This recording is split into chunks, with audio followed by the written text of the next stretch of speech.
Welcome, dear listeners, to the Speak and Flow podcast, where we dive into strategies to help you and your team unleash the power of their voice and flow. Today, I have a wonderful CEO and co-founder, Shun Fujisawa. Hi, Shun. Hi, thank you so much for having me. I am so excited.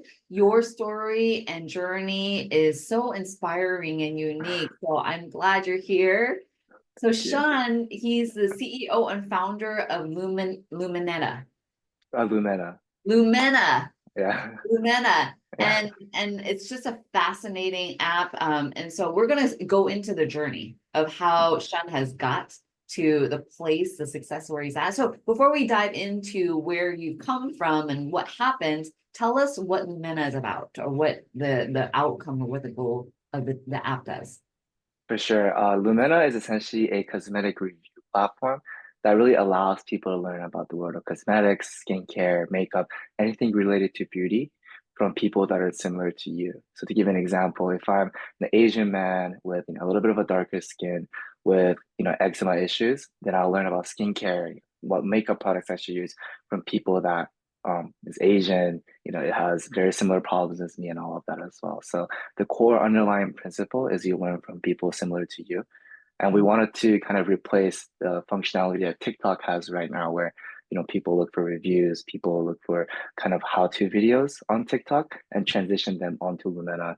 So it's like a reliable platform where you can just learn about cosmetics really in a really easy way. Yeah, I mean, that's so innovative and fascinating because in our community, we want to learn about the product before we buy it. And so who Yeah, else for sure. to learn it from than the actual consumers? For And sure. have one place, one app like Lumena to go to not only get the reviews, but also learn the how-to videos, just like a TikTok does. Definitely, yeah. I think like personally speaking as well, if the app exists, it'll be really useful for me too. So I'm just trying to make my life easier as well as a lot of Yeah, people's lives right, easier. right, right. Yeah. It's just like right here. It's like I need it, Yeah. I have it, and when I need it, I have it. Yeah, exactly. Yeah. Yeah. And so tell me, I mean, that's so, I mean, I love the idea. And so I know it didn't get born overnight. So can you tell Yeah. us about where, like, how this all started? Even, I mean, you can go even back to childhood, or like, yeah, Mhm. tell us what that beginning stages is about. Y- Yeah, for sure. In terms of the beginning stages, I actually had a little bit of background in the K-pop industry. During high school, I think this was back in like 2021 or 2022 or something. Mhm. When I was still in high school, essentially, I had the opportunity to audition to a K-pop agency called SM Entertainment and Hype Entertainment, which is the one that BTS is in, as well as a lot of other famous K-pop agents, groups are in. Were And you, actually, at the or were you, it's a K-pop idols are essentially they sing, dance, and do everything. So, oh, so you uh, did everything. yeah, so I had the opportunity to actually get in and go to Korea. Okay. Um, so I was stuck between going to SM Entertainment and UC Berkeley, where I also got into for college. And I was talking about it with my parents, but I did end up going to UC Berkeley and not Korea and all that. But I think that kind of experience in the K-pop industry and kind of auditioning for that, talking to a lot of staff members from there, it really just sparked a lot of big interest in the field of beauty, cosmetics, and makeup and skincare and all that. Mhm. And I think that kind of passion of mine persisted until now as well. And when I came to Berkeley and kind of saw how entrepreneurial everyone was, how willing and everyone was to actually make something new, I think Mhm. that really sparked an interest in the world of entrepreneurship. And so I contacted a close friend of mine from back in high school. I knew he was a really good engineer. He had a lot of experience, making prosthetic hands and all that. And so I reached out to him and I was like, hey, like trying to work on this business. What do you think about it? And after some discussion with him here and there, we came up to this idea of a cosmetic social media platform. And at the beginning, the idea was just to like let people post videos and all that. But I think over time, talking to a lot of people, and especially I also had the opportunity to be in Denver this summer, so talking to people from there as well. It really just talking to a lot of people really helped me understand the issue, the core underlying issue, which is Yeah. the fact that these reviews are one flawed. Oftentimes they're fake, sponsored by companies, Mhm. and two, it's really difficult to follow reviews when they're not very similar to you. And Mhm. so I just really wanted to fix that issue. And I think the app kind of morphed into what it is today over time and talking to a bunch of people. Wow. So go back to that time when you started off as the Mhm. entrepreneur. Like, what were you thinking about? Were you afraid? What were your concerns at that time? I think at the very beginning, at least for the Yeah. first few months, it was really just like Yeah. aspiration. Um, my co-founder, we had no idea how to make an app. Like we had, especially my co-founder, he had to learn, this programming language called Swift to make the app and all that. And so I think just at the beginning, it was really just trying to figure out how to even do this, how to make an app, and just acquiring as much information and knowledge as much as possible to Yeah. make sure we can make this and execute this and all that. It did take a little bit of while, time, just because we are students at the same time. And so it took us 2 years to actually make everything better and actually produce a product that's minimally viable for the industry. And Right. so it was a little bit of hassle, but I think at the beginning it was a lot of aspiration, and not that much fear. But Mm. now it's a lot of fear. Yeah. And so what is it that you're fearful of, if you don't Yeah, mind? for sure. I think it's like two things, right? Like we spent 2 years working on this product, and I Yeah. think actually I read a really famous Y Combinator article about this, where founders really become scared to actually launch a product, Mhm. and I think that was actually really true here in a sense that we were really scared to launch a product as well. We were worried that like people might not like it. What if it's a flop?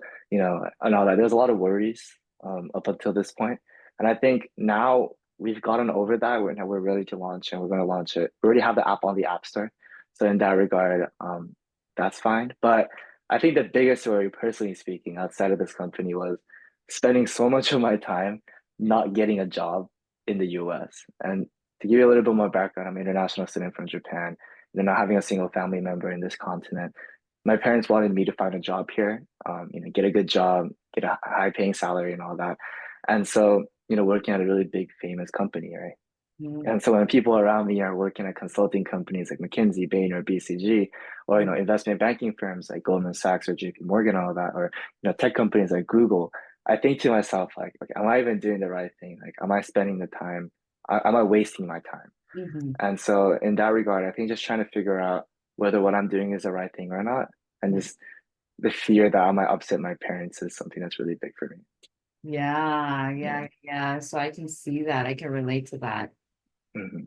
And so what have you come up with so far? For sure, like solutions to go against that. Yeah. Or I just, think it's I mean, where, so the fear, there's a fear there.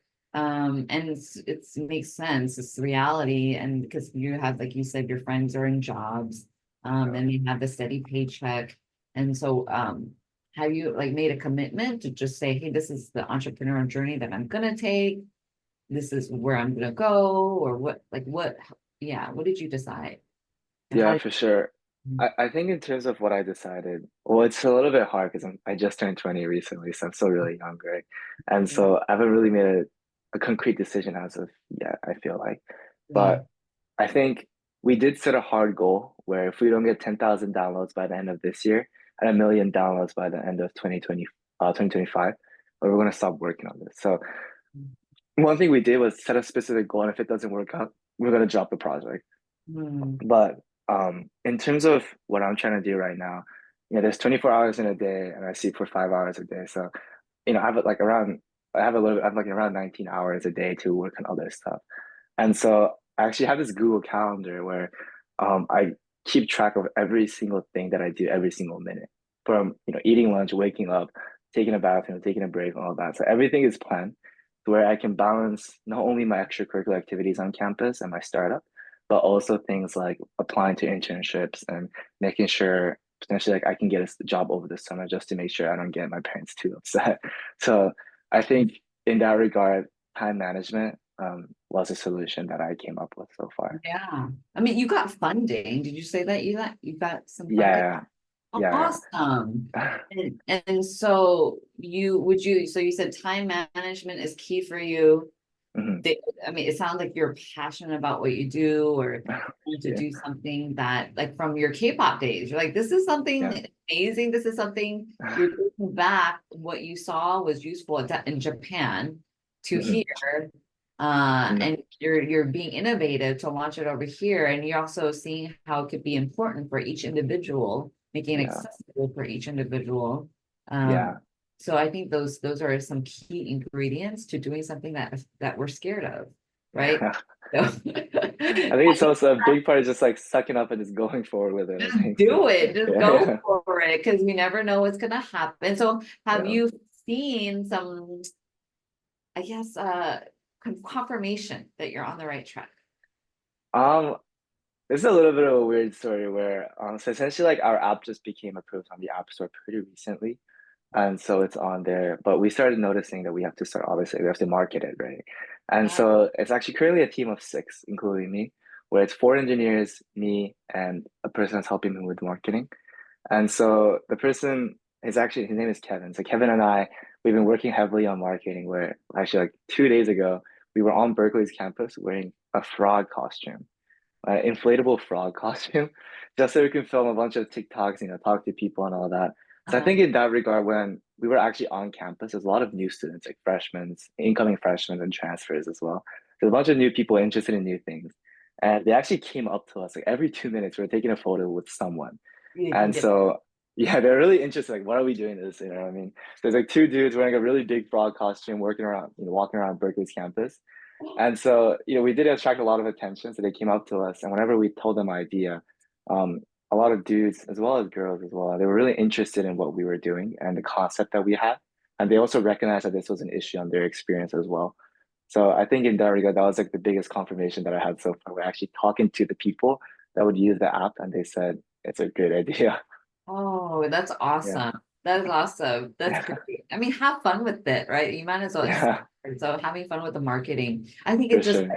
because when you are inspired and feeling good and enjoying yourself, then in the Mhm. marketing, it definitely comes Yeah. across and people It, appreciate it. it's it was really hot. I think it was. Sorry, I'm using Celsius, but I think it was like 32 degrees Celsius or something. I Oh think it was my like around 90 something Fahrenheit or whatever. And the sun was glaring at us. We're wearing like a full like big costume around us. We were just like sweating out of our minds. We were like God, drenched in that's so sweat. funny. But It's we're a doing good that thing for you like have good products. yeah, thankfully. I mean, if it was for nothing, I think we'll be very devastated right now. Yeah. You might, but then you get to meet a lot of people. Yeah, yeah. It was a lot of people. We're literally like taking photos like every 2 minutes. People were coming up to us. So Wow. yeah, Wow. I mean, I yeah, think it's a fabulous idea. I'm definitely going to download it. We'll put the link in the notes section so people can download the app and perfect. check it out. And Thank so you. that would be so awesome. Like what, and so what are the, what do you think going forward? What are your next steps going forward? For sure. Um I think just like making the app better, getting as many users as much as possible is our primary goal right now. I think I mentioned this a little bit earlier, where our goal is to reach 10,000 downloads by the end of this year, 1 million by the end of next year. So it's a pretty big goal. I'm not gonna lie. Talking to 10,000 people is pretty hard. So um, I think downloads, getting users, and making sure that the app is something people need is I think the biggest goal moving forward, and making sure that my co-founder grit doesn't dissipate over the years. Yeah. Yeah. How are you going to protect that or ensure that? Um, I think personally speaking, I think in terms of my own grit, I just go for it. I don't think too much about it. You just got to do the job that you assigned yourself to do. So I think Mm, that's not too big of an issue. But I do sometimes worry about the people that are on my team and how I can make sure that they're motivated to keep on yeah, working. So I right. think that's something that I'm just like learning over the years, as time goes by. I think watching, reading Y Combinator articles, looking at a bunch of leadership principle books and all that.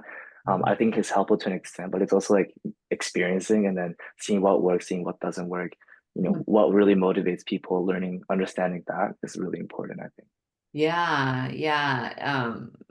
I mean, like earlier we talked before we got on the call, and you mentioned the whole how leaders are probably going to be working more. Yeah, can you tell us more about that? We're working harder than the people Yeah. that lead us.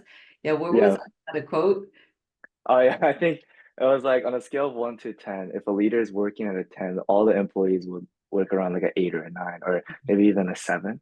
And so if you want them to work at a 10, you have to be working at like a 15 or something of the sort. It's just kind of like I don't have a direct quote that I'm referencing to. I think Okay. it's just something that I learned over time. I just like to make sure um like one way I motivate other people is by working hard myself. If the Yeah, leader is not working hard, if you're an employee or person on the team, you're not gonna want to work hard as well because you think to yourself why am I gonna work for this guy if he's not working hard? And right. so I think that's like a really big learning that I had in the past 2 years. Right.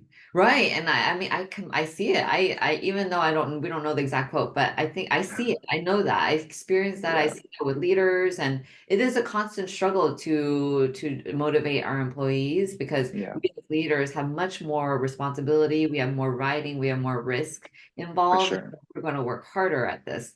And so how do we help the employees or motivate them to feel the same way, to have that sense of same urgency? But at the same Yeah, time, also, if you're an employee or a staff member, I think if you know that if you continue to drive, continue to work hard, you're going to stand out. Like if you yeah, were pushing yourself, do it for yourself, and not to get recognition, or I mean, do it so you can learn and you'll stand out. You'll definitely yeah. stand out as a leader.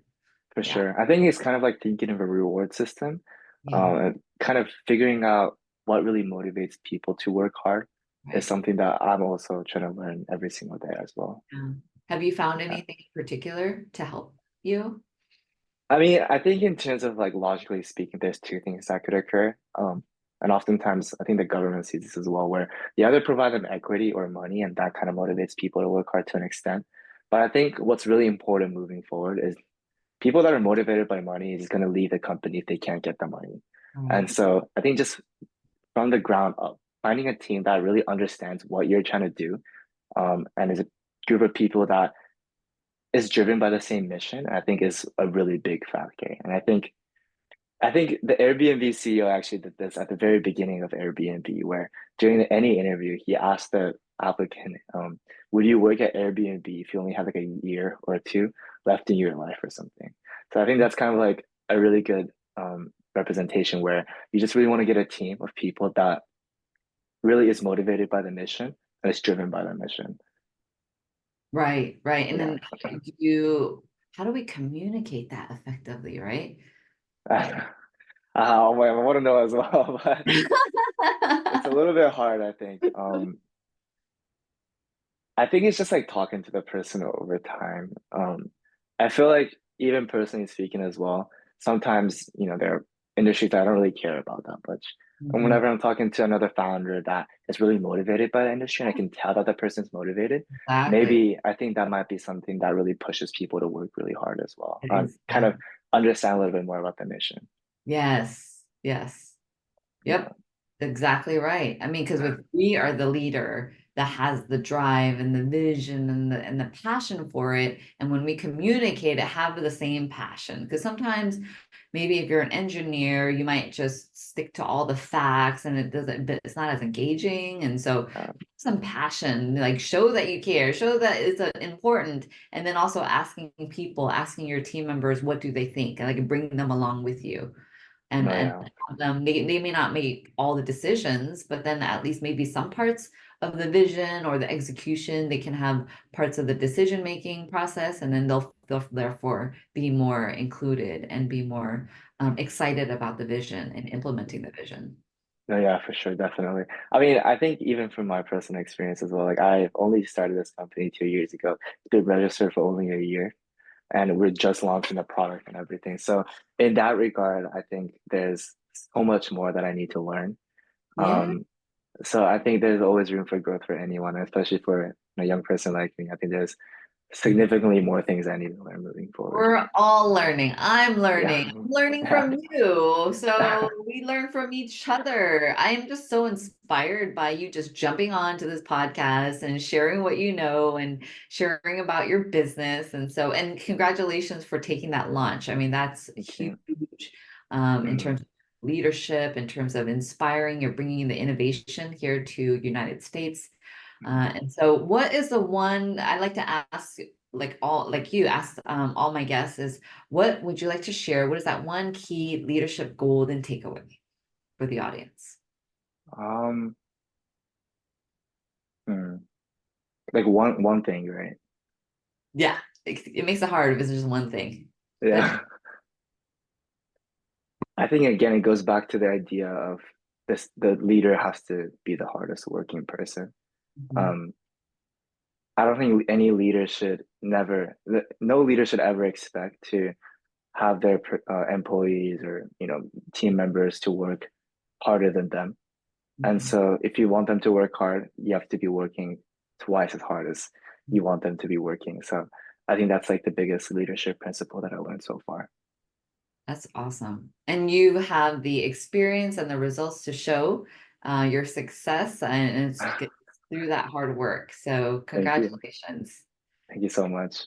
All right. Hopefully I can achieve more in the future down the line, get the downloads and Well, everything. I know that you're going to be working hard doing no matter what you're doing, and so you're going to be successful. Thank you.